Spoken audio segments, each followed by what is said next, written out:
드디어 룻과 보아스를 향한 나오미의 계획이 이제 준비되었습니다. 나오미는 그 디데이를 타작 마당에서 보리를 까부르는 그 날로 잡고 이제 명령을 하죠. 왜냐하면 이제 그 보리를 타작 마당에서 까불리는 그날은 보아스가 그곳에서 잠을 자는 날이기도 하기 때문입니다. 그래서 그날 이제 룻에게 어떤 일을 해야 되는지 자세히 나오미가 알려주게 됩니다. 알려준 것은 이거였습니다. 보아스가 누울 때 그의 발치부를 들고 같이 누우면 된다라고 알려주었습니다. 학자들에 따르면 여자가 남자의 발치부를 들고 같이 눕는다라고 하는 것은 뭐냐면 여자의 청혼을 의미한다라고 말을 합니다. 고대 시대에는요, 여자가 남자에게 청혼을 할 수 있었는데 그런 식으로 청혼을 했답니다. 재미있죠? 그 옛날에도 여자가 남자에게 청혼을 할 수 있었다는 것도 재미있었고, 그 방법이 남자의 발치부를 들고 같이 이렇게 들어가는 그것이 청혼이었다라고 하는 것도 재미있습니다. 아무튼 나오미는 룻에게 그렇게 보아스에게 청혼을 하라라고 말해 주었고요. 그렇게 하면 이제 보아스가 나머지를 다 알아서 할 것이다 라고 말해 주었습니다. 그리고 룻이 그 말씀에 순종해서 이제 그대로 행하게 되죠. 보아스가 먹고 마시고 마음이 즐거운 상태로 잠자리에 눕게 되는데 거기에 가서 이제 발치부를 들고 거기에 같이 누웠습니다. 그리고 이제 자다가 깬 보아스가 그것을 발견하게 되죠. 아마 보아스는 굉장히 놀랐을 겁니다. 왜냐하면 전혀 예상하지 못했던 일이었기 때문입니다. 사실 보아스는요, 나이가 굉장히 많았습니다. 탈무드에 따르면 이때의 보아스의 나이가 무려 80세였다라고 말을 합니다. 그에 비해 룻은 굉장히 젊죠. 많이 잡아도 40이 채 안 되는 그런 나이였다라고 합니다. 그런데 한참 젊은 여인이 시어머니의 말씀에 순종해서 아이 한 번 가져보겠다고 80세가 넘은 그 노인에게 지금 청혼을 한 겁니다.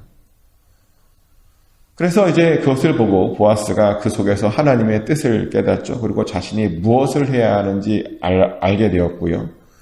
그래서 일단 룻에게 이제 자신의 상황을 이야기합니다. 자신보다 사실은 더 가까운 기업 물을 자가 있는데 그 사람이 먼저 물러야 된다. 나는 그 다음이다. 라고 말을 해주게 됩니다. 그리고 이제 룻을 일단 거기에서 잘 재웠고요. 그 일이 아무에게도 소문나지 않도록 이제 입단속도 하고 잘 마무리를 했습니다. 이제 이런 일이 그날 밤 그 타작 마당에서 일어났습니다. 근데 궁금한 건 뭐냐면 왜 하필 타작 마당이었을까요? 왜? 사실 타작 마당이었던 이유는 우리는 잘 알지 못하고요. 근데 이 일 덕분에 사실 이 타작 마당이 굉장히 중요한 의미를 갖게 되었다는 것은 알게 됩니다. 이 타작 마당이 이 룻과 보아스 때문에 하나님의 계획이 성취되는 곳으로 바뀌었고요. 이 타작 마당은 하나님의 보호하심을 경험하는 곳으로 바뀌었고요. 또 이 타작 마당은 한 여인의 인생이 바뀌는 그런 곳으로 바뀌었다는 겁니다. 타작 마당에서 망한 과부가 다윗의 조상이 되는 그런 영광스러운 일이 지금 이곳에서 일어난 겁니다. 그래서 이것만 보면 우리는 이 타작 마당은 원래 좋은 일들이 많이 일어나는 곳인가? 라는 그런 생각을 하게 되는데요. 근데 원래는 아닙니다. 타작 마당은 원래는 그렇게 좋은 곳이 아닙니다. 일반적으로 타작 마당은 하나님을 대적하는 곳이었죠. 그 당시 많은 이들이 타작 마당에서 우상을 섬겼습니다. 농사를 짓는 사람들에게는 언제나 이제 풍요의 신이 되게 중요했는데요.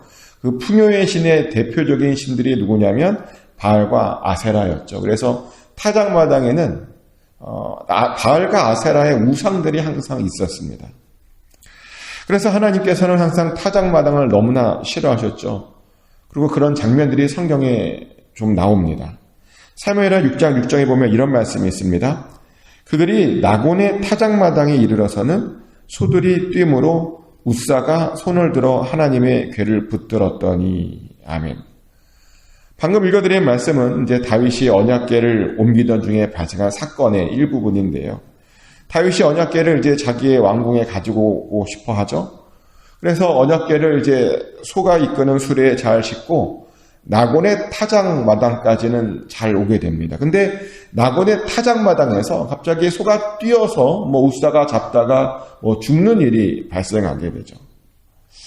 이게 굉장히 사실은 이상한 장면인데요. 왜냐하면 나곤의 타작마당 전까지는 그 언약궤가 아무튼 소의 수레에 잘 이끌려서 왔습니다.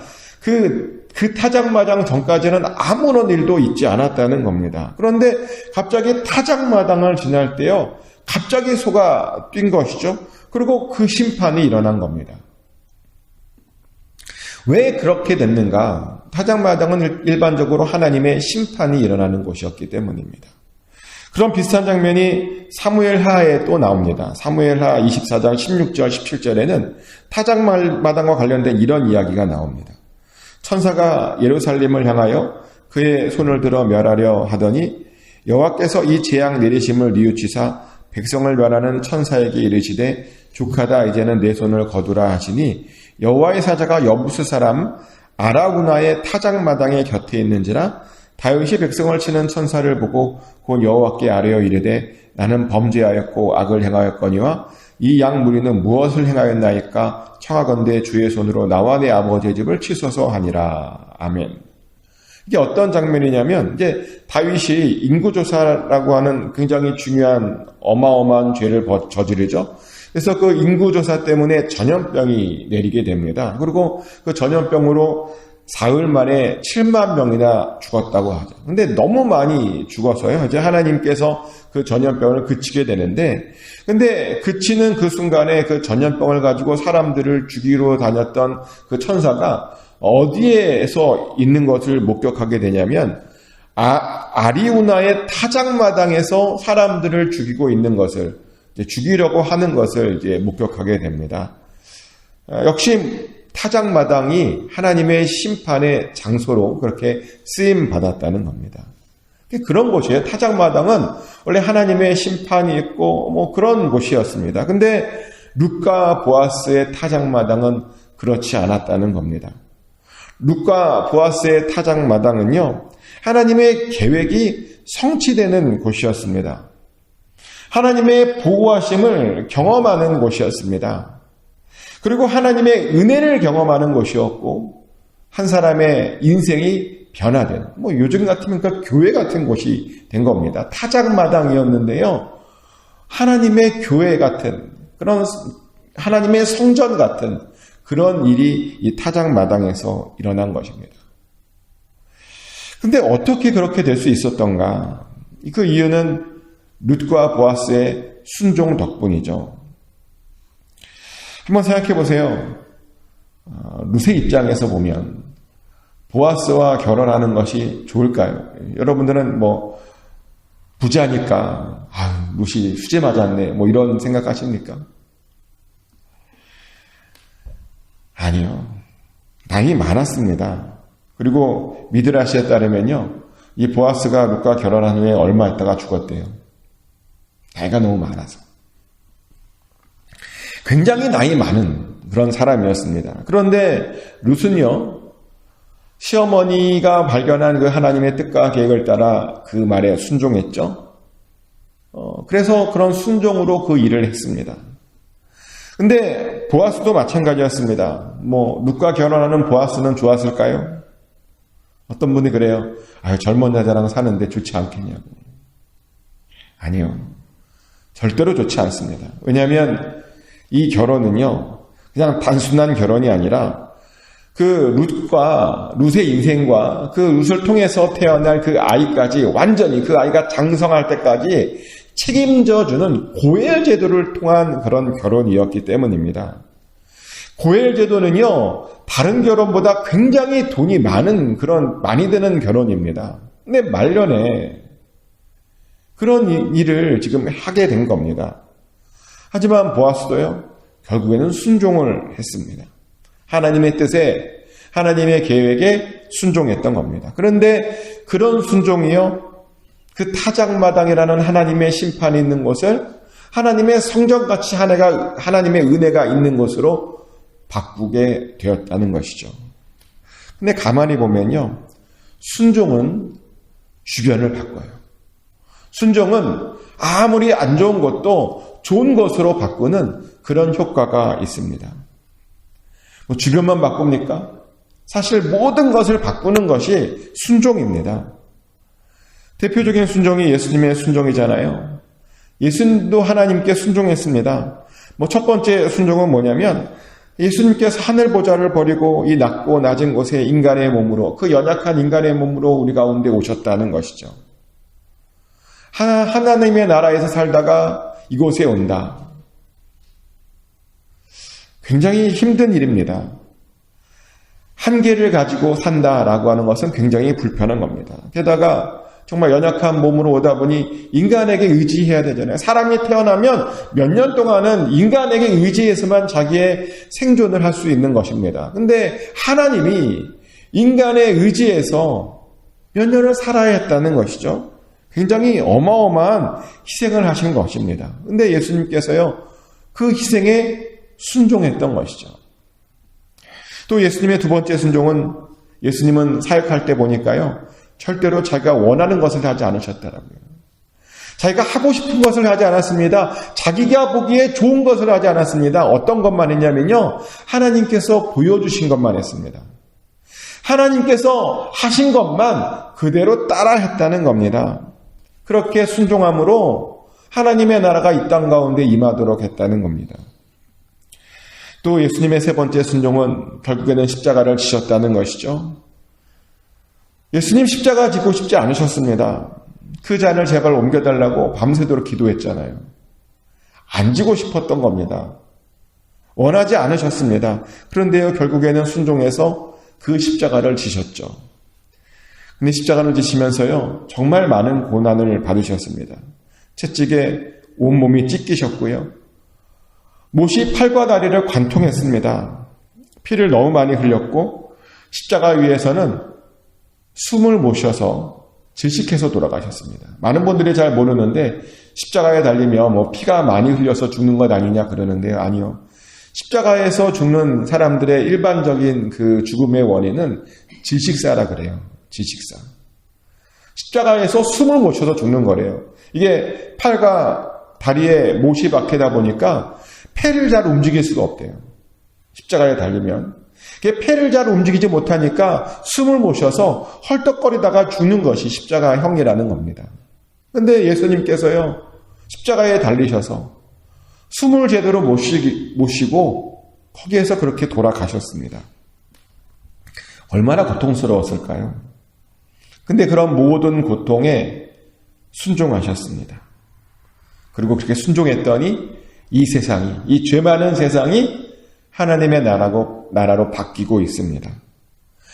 죄 많은 우리의 인생이 하나님의 백성이 되었습니다. 영원히 소망이 없던 우리에게 소망이 생겼고 하나님 나라에 들어갈 그런 자격까지 우리 안에 생겼다는 겁니다. 다 예수님의 순종 때문입니다. 한 사람의 순종함이 세상과 우리를 그렇게 바꾸어 주었다는 겁니다. 그런데 이런 일들은요, 요즘도 계속 진행되어 가고 있는 중입니다. 한 사람의 순종이 요즘도 계속 세상을 바꾸고 있는 중입니다. 저는 개인적으로 이찬수 목사님을 굉장히 좋아해요. 분당 우리 교회 목사님이시죠. 그 목사님이 왜 좋냐면 그 목사님이 그래도 한국의 교회를 요즘 바꾸고 있다라고 생각하기 때문이고요. 근데 그 방향이 참 마음에 들어요. 방향이. 나 혼자 사는 것이 아니라 다 같이 살아야 된다라고 하는 거잖아요. 제가 평소에 꿈꾸던 어떤 것들을 그 목사님 좀 먼저 이루고 있는 것 같아서 그 목사님 어떤 사역을 보면 큰 감동을 받을 때가 굉장히 많습니다. 근데 그 목사님이 그 교회를 개척한 이야기가 굉장히 은혜가 되더라고요. 원래 그 목사님은 이제 사랑의 교회에서 청소년 담당 목사님이셨답니다. 고등학교 아이들을 대상으로 목회하시던 그런 목사님이셨는데요. 그 말은 한 번도 어른 목회를 한 번도 해보지 않았다는 겁니다. 어른을 상대해서 해보지 않았다는 겁니다. 큰 차이가 있냐고요? 어마어마한 차이가 있습니다. 고등학교 아이들을 대상으로 하는 것과 어른으로 하는 것에는 굉장한 차이가 있습니다. 저도 과거에 고등학교 아이들을 대상으로 목회해 봤는데요. 제가 설교를 안 썼어요. 고등학교 아이들 대상으로 목회할 때는. 어떻게 설교했냐면 질문하면서 던지고 대답하고 문답식으로. 그래도 은혜가 되더라고요. 근데 어른들하고는 그렇게 하면 안 되죠. 굉장히 큰 차이가 있습니다. 근데 그렇게 어른 목회를 한 번도 안 해본 그 목사님에게요. 어느 날 옥하는 목사님이 부르셨대요. 부르셔서 대뜸 개척하라 그러셨대요. 그래서 그 말에 너무나 당황하셨고요. 당황을 넘어서 두려우셨답니다. 한 번도 어른 목회를 안 해봤는데. 근데 어른을 목회할 뿐만 아니라 개척하라니까. 너무나 두려우셨대요. 이해가 되죠? 경험도 없고 아무것도 없는 것 같은데 갑자기 개척하라니까. 거기다가 옥하는 목사님이 한 말이잖아요. 얼마나 그 무거움과 그런 마음이 들었겠습니까? 그런데 이찬수 목사님은요, 그 말에 그냥 순종하셨답니다. 그리고요, 옥하는 목사님이 또 어디다 개척하라느냐면 분당에다 개척하라 그랬대요. 분당에다가. 근데 그것도 너무 두려웠대요. 사실 분당은요, 그 당시만 해도 그 목사님이 개척할 때만 해도 목회자들이 가고 싶지 않은 도시였답니다. 왜냐하면 이미 분당에 굉장히 좋은 목사님들이 들어가서 개척을 했는데 다 실패했대요. 분당은 그런 도시였답니다. 굉장히 좋은 목사님들이 다 큰 뜻을 품고 들어갔는데 굉장히 어려움만 당하다가 나왔던 그런 곳. 근데 지금 옥하는 목사님이 개척하는데 분당 가서 해. 그랬다니까요. 그러니까 안 좋은 곳에서. 목회자들의 무덤이라고 불리는 그곳에 가서 개척하라 그러니까. 근데 그것이 하나님의 뜻인 줄 알고 그것이 하나님의 계획인 줄 알고 그냥 순종해서 좀 하나님만 믿고 가서 개척했답니다. 근데 그랬더니 그 개척이요. 한국교회를 바꿨다니까요. 그 순종이 한국교회를 바꾸고 있습니다. 그리고 지금도 계속 선한 영향력을 끼치고 있죠. 두려웠지만, 힘들었지만, 경험도 없었지만, 하나님의 계획만 믿고 그 하나님의 부르심을 따라갔더니 하나님께서 정말 크게 사용해 주셨던 것입니다. 그래서 지금은요, 분당이 목회자들에게 굉장히 인기 있는 도시가 됐어요. 한때는 서로 가고 싶지 않은 도시였는데 지금은 서로 가고 싶어하는 도시가 되었습니다. 순종이 이렇습니다. 순종이 이런 효과를 만들어냅니다. 그래서 우리들도 사실은 순종해야 됩니다. 순종해야 뭔가 일어납니다. 그래서 질문드립니다. 요즘 하나님께서는 여러분들에게 어떤 것을 순종하라고 말씀하고 계십니까? 하나님께서 여러분들에게 원하시는 순종은 어떤 순종이십니까? 아셔야 됩니다. 아시고 순종하셔야 됩니다. 요즘 하나님께서 저에게 요구하는 순종이 있습니다. 잠깐 나누면요. 요즘 하나님께서 저에게 뭘 요구하시냐면 좀 이민교회의 새로운 교회 예배 모델을 좀 만들어 달라라고 하는 것을 요즘 계속 요구하고 계세요. 하나님께서. 요즘 저희 교회는 이제 미국 회중과 예배를 합치는 중입니다. 미국 회중과. 그래서 한국 사람들과 미국 사람들이 같이 연합해서 예배 드릴 수 있는 그 예배 모델을 지금 만들고 있고 기획 중에 있는데요. 왜 그렇게 되었냐면 하나님께서 갑자기 저희한테 그걸 요구하셨어요. 미국 회중을 담당하시는 미국 목사님께서 갑자기 예정도 없이 은퇴를 하시는 바람에 미국 회중을 담당하시는 목사님이 없어졌거든요. 근데 이제 그 미국 회중이 이제 목사님 말고 같이 예배드리면 좋겠다라고 하는 그런 요구도 있었고 또 교단에서 같이 예배드려라라고 하는 그런 요구가 좀 있어서 제가 그것을 위해서 지금 준비 중입니다. 어떻게 하면 미국 회중과 한국 회중이 서로 언어가 다르지만 같이 예배를 드릴 수 있을까 그것을 연구하고 있고요. 그래서 요즘 그 모델을 계속 만들고 있는 중입니다. 좀 머리가 아파요. 그래서 그런데 저는 기대가 됩니다. 하나님이 시키신 거잖아요. 제가 원하겠다고 하는 것이 아니라 하나님이 원하신 거잖아요. 저희 교회 성도님들에게서 기대가 많습니다. 어떻게 하나님께서 우리를 사용하실까? 하나님께서 우리를 어떻게 변화시키실까?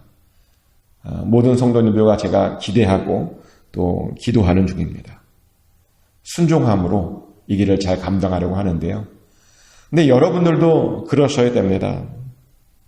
하나님께서 여러분들에게 요구하시는 것 흘려들으시면 안 되고요. 반드시 순종하셔야 됩니다. 순종하셔야 여러분들을 통해서 하나님의 일이 일어나는 겁니다. 순종하셔야 여러분 주변에 그 순종의 열매가 생기는 것이고요.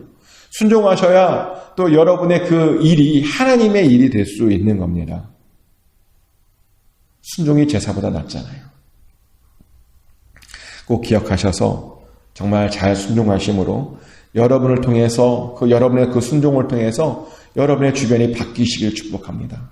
여러분 주변에 하나님의 뜻이 이루어지시길 축복합니다. 그래서 여러분 주변에 하나님의 나라가 임하게 되기를 예수 그리스도 이름으로 축복합니다.